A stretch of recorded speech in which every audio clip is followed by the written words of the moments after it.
2 years after Gough Whitlam was fired as Prime Minister of Australia, he secretly met with the American government in Sydney Airport. This was no ordinary meeting. Whitlam brought his personal secretary, while America sent two big fish of their own. One was the ambassador to Australia, and the other was this guy, Warren Christopher. This meeting has become famous for one word, and for one word only. Christopher made it clear that he was speaking on behalf of President Jimmy Carter. According to Christopher, Carter said that America would never interfere with Australian domestic processes again. I'm not kidding. In 2007, Christopher confirmed that he said that. Now, you might think, okay, the word again proves nothing at all. And that's true, but what if I showed you this clip from an ex-US intelligence worker too? Mr. Whitlam's government was a threat.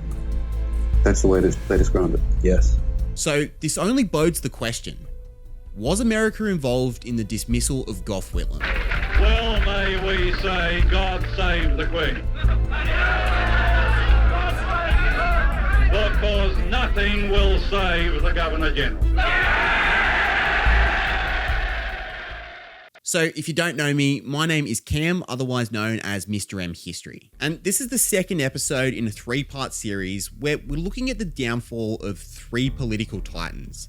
Now, if you don't know anything about Whitlam, allow me to give you the briefest of backgrounds. From here to here, Labor was in opposition and couldn't form a government.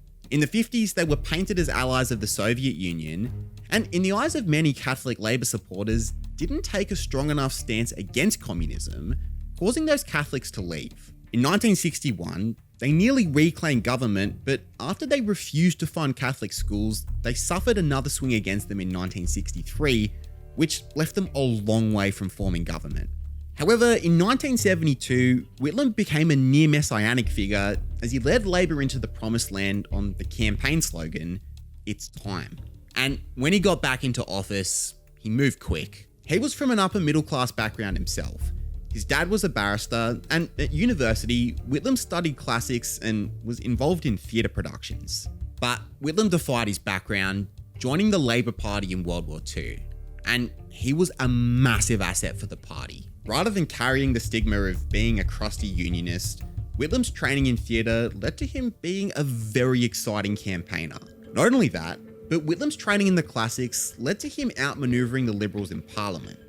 The Liberals often painted Labor as being uncultured in the fine arts, yet Whitlam could recite ancient Greek poets from memory. So Whitlam's philosophy was simple: jolt Australia into the modern world and rely on his public speaking ability to defend his record in Parliament and to the media.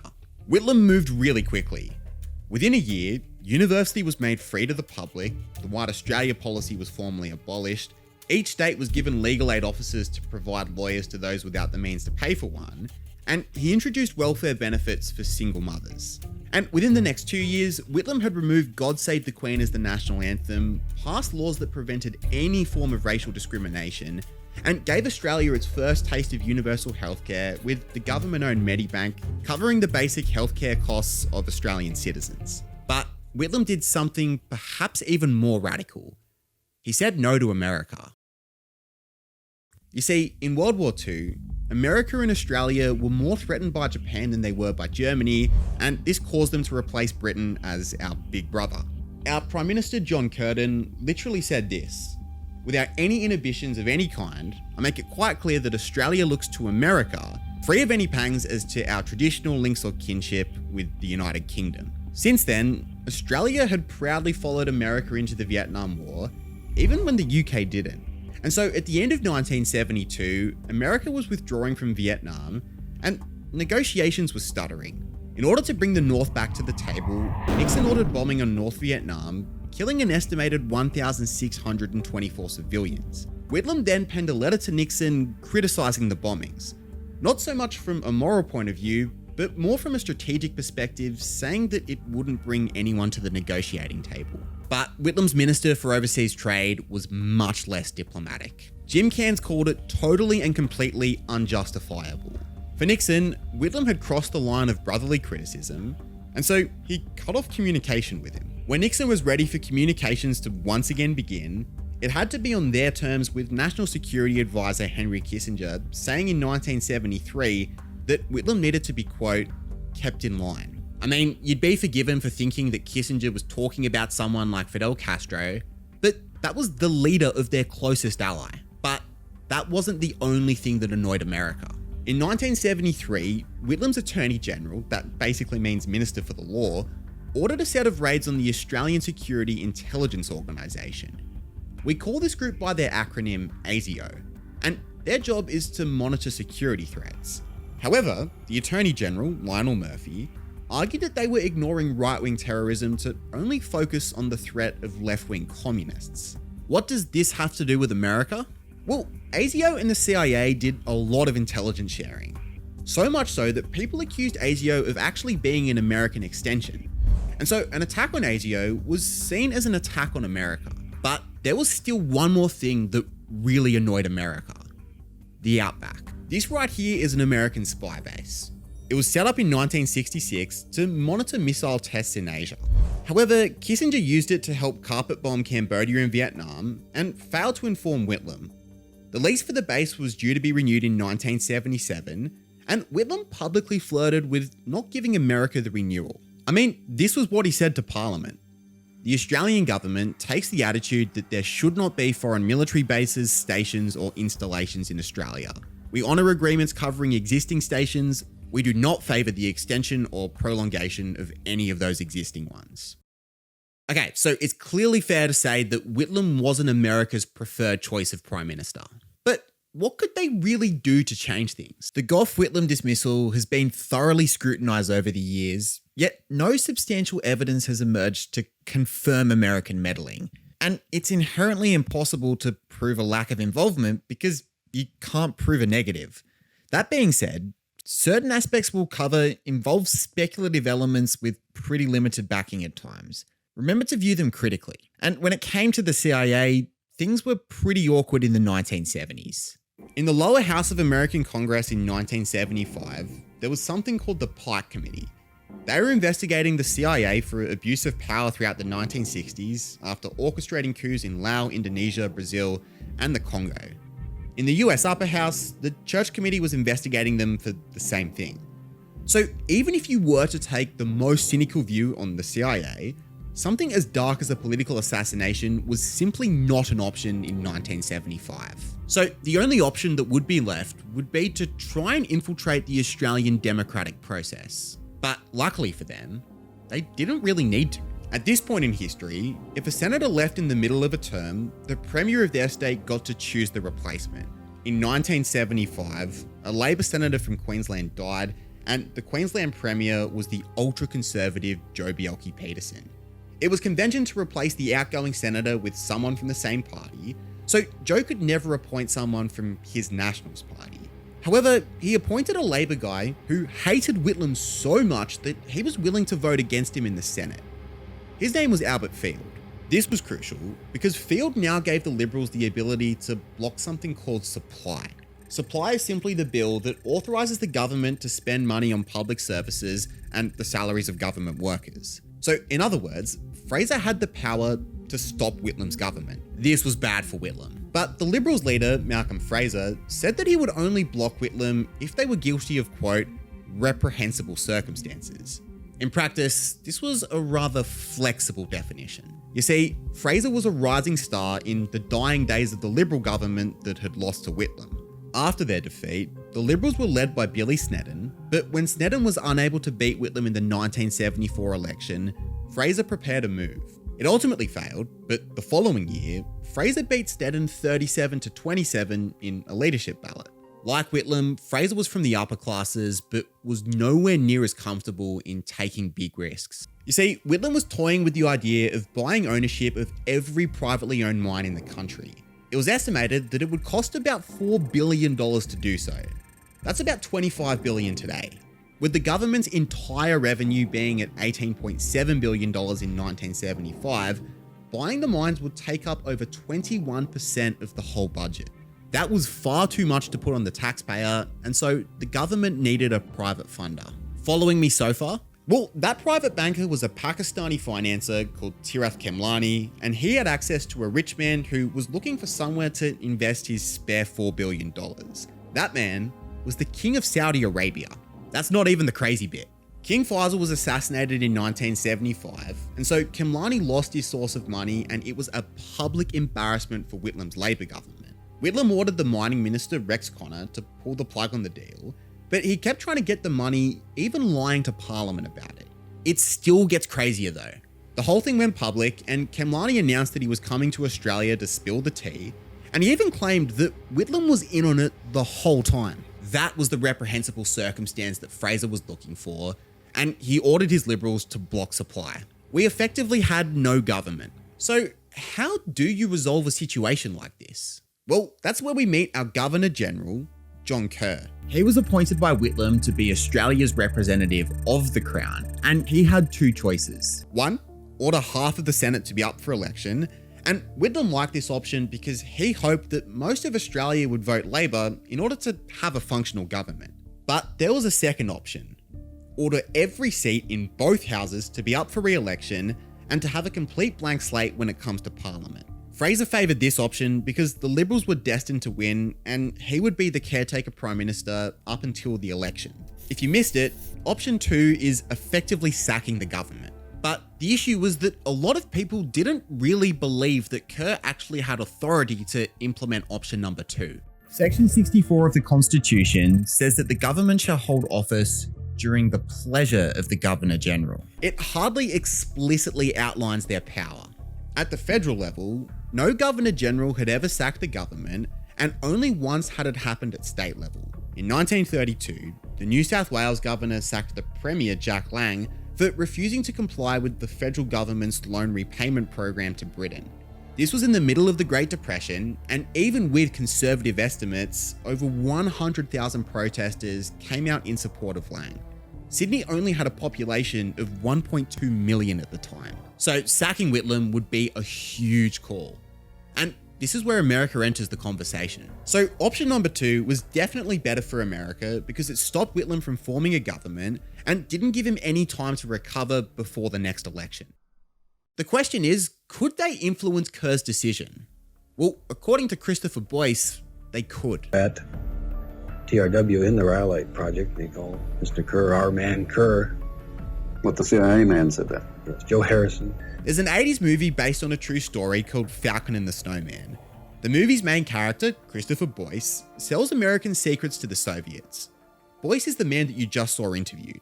He worked for a company called TRW, an aerospace and weapons contractor closely affiliated with US security. Essentially, he was based in Los Angeles and got messages from Pine Gap.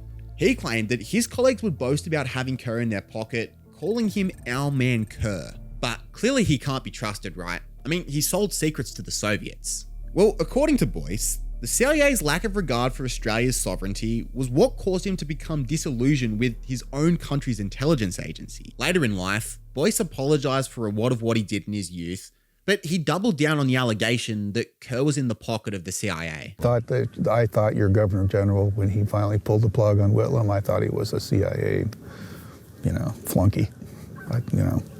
I thought, and he was greatly admired in the project. I mean, the CIA resident there, Joe Harrison, was walking around calling him our man Kerr. On the morning of November the 11th, Whitlam met with Fraser to try and negotiate a truce, but neither could come to an agreement.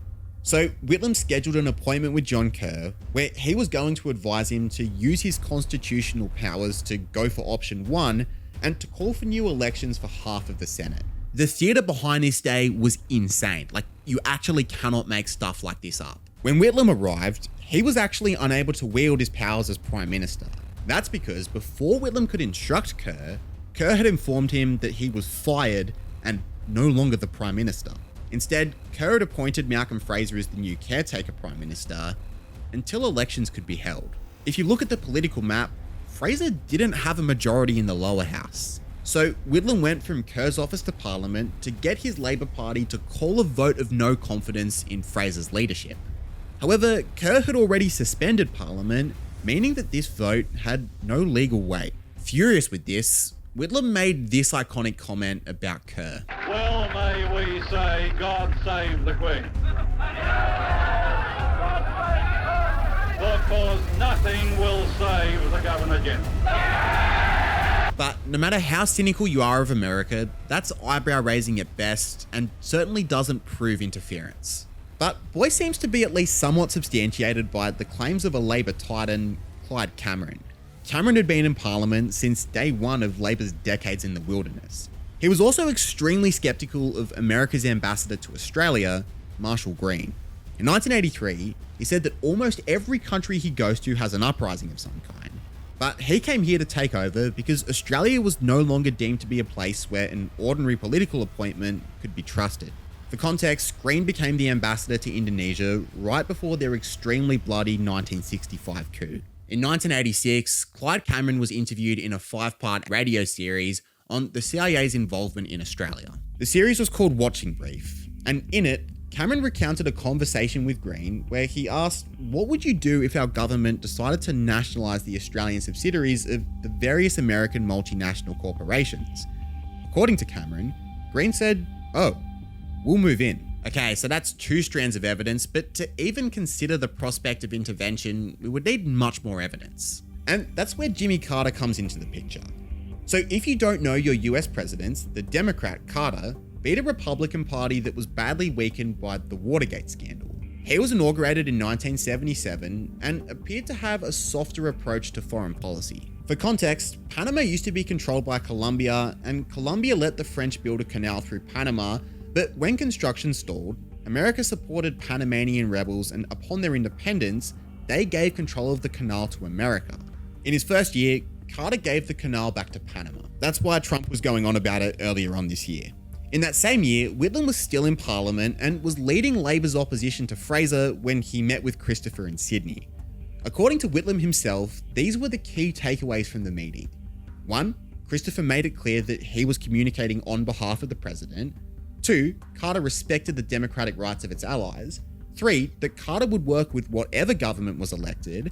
And 4, that America would never again interfere with the Australian domestic processes. According to his secretary Butler, Whitlam was quite scatty after the dismissal and didn't really ask any follow-up questions during the meeting. Butler said that after the meeting he said to him, "Comrade, what was all that about? If someone is speaking on behalf of the president and is therefore careful with their word choice, it is rather strange that they would use the phrase again." But still, there's a degree of separation, and the mere presence of the word again hardly proves things beyond reasonable doubt. I mean, even if America pressured Kerr to sack Whitlam, they'd still need Fraser to actually go on and win the election. So if America was behind the dismissal, you would expect to find some evidence of support for the Liberals to make sure that the dismissal wasn't in vain. And Nugan Hand Bank makes this somewhat plausible. So Frank Nugan was an Australian guy who co-founded a bank with an American called Michael Hand. Aptly, it was called Nugan Hand Bank. Now, a number of high-profile Australians, including the former leader of the New South Wales Liberal Party, John Dowd, have accused the bank of circulating money for drug lords and for the CIA.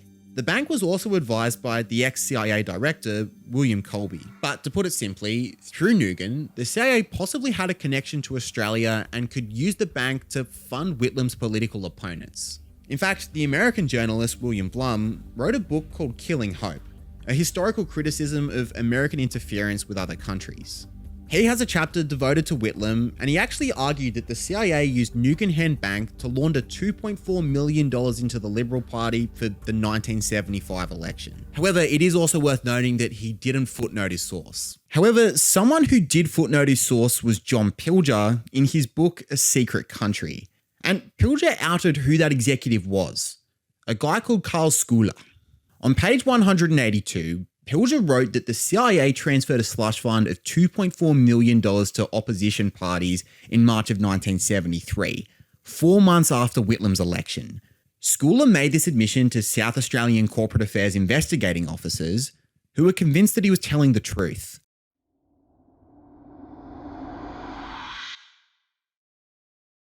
The footnote reads as follows. The Schooler story first was reported by Nancy Groden in Covert Action, March 1982. The Marchetti story appeared in The Sun, Sydney, May 4th, 1977. In 2017, A former Labor member of Victorian Parliament, Joan Coxedge, cited this same example. But what's really interesting is that it's not just the Americans who've been accused of agitating for Whitlam's dismissal. That's because the British royal family have also been accused. You see, when the Australian states federated in 1901, they did so under the authority of the then Queen of England. The Constitution not only gave the Governor-General the power to dismiss the government, but would also serve as the Crown's representative in Australia. So in 2016, a historian called Jenny Hawke sought access to Kerr's letters to the Crown. By Australian law, this was possible after a 30-year period. Theoretically, any letters from the Whitlam era would no longer jeopardise national security and should have been made available from 2006. However, the National Archives opposed them being made public on the basis that they were personal rather than government documents. The case actually went to the High Court, and the court sided with Hawke, demanding that the letters be released. And there's a couple of really interesting letters. The first came from correspondence with Prince Charles. So Papua New Guinea celebrated independence from Australia on September the 16th, 1975, exactly 1 month before Fraser blocked supply. Prince Charles and John Kerr were both at the celebrations. The next month, Kerr wrote a letter to the Queen's Secretary, Martin Charteris. In the letter to Charteris, Kerr recounted a conversation where he said that he was weighing up sacking Whitlam. Remember that this was still a month before supply got blocked. According to Kerr, Charles gave him assurance that if Whitlam fired him first, the Queen wouldn't necessarily have to accept Whitlam's request to recall him from duty. Not only that, but in letters between Charles and Kerr in March of 1976, Charles congratulated Kerr on taking, quote, right and courageous action. Still, there are even more people involved in the undermining of Gough Whitlam. During Whitlam's time in office, a future Prime Minister, Bob Hawke, had two important roles. One was as head of the Australian Council of Trade Unions, and the other was being president of the Labor Party. He would coordinate campaign strategy and resolve internal party disputes. Think of Whitlam as captain of the cricket team, and Hawke as the coach from the sidelines.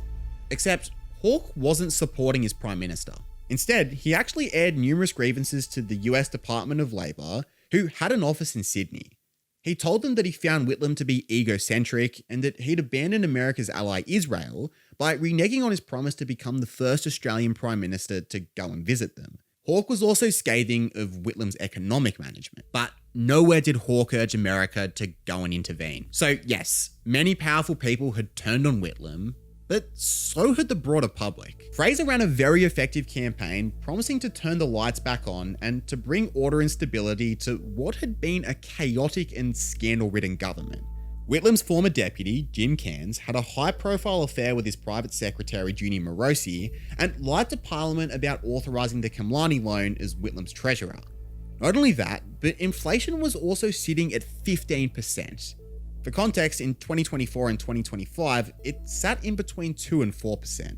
To be fair to Whitlam, the inflation started because oil-rich Arab nations limited their oil exports to supporters of Israel, like America. More expensive oil then drove up the price of everything else. However, Whitlam's heavy spending only increased the amount of money in circulation during an inflation crisis, and it was therefore easy to paint him as being financially reckless. Whitlam didn't have much that he could respond with apart from claiming injustice. 30 seats swung Fraser's way, and the Whitlam government was reduced to rubble, with barely half of his government surviving. And for many, the US conversation is simply irrelevant because even if they were involved, they surely didn't make the difference of 30 seats. It's also worth noting the key players who have explicitly denied any interference. In a letter to Martin Charteris on December the 5th of 1975, Kerr explicitly stated that at no stage in my military career in the last war, nor before or since that time, have I ever had direct or indirect connections with intelligence organisations. In response to claims in Parliament in 1977 that the Liberal Party had accepted CIA funds, Fraser stated, "The Liberal Party does not accept funds under these circumstances and never did so." The Chief Justice of the High Court, Sir Garfield Barwick, also told Kerr that he had the authority to sack Whitlam and provided formal legal advice to Kerr on November the 10th. Another justice, Anthony Mason, has also confirmed that he told Kerr that he did have the authority to sack Whitlam, but encouraged to warn him first, something that Kerr didn't do. But the next election wasn't until 1977. In other words, a political lifetime. Had a half-Senate election gone ahead, some may have possibly voted for mere stability, and the Loans affair might have actually become a distant memory.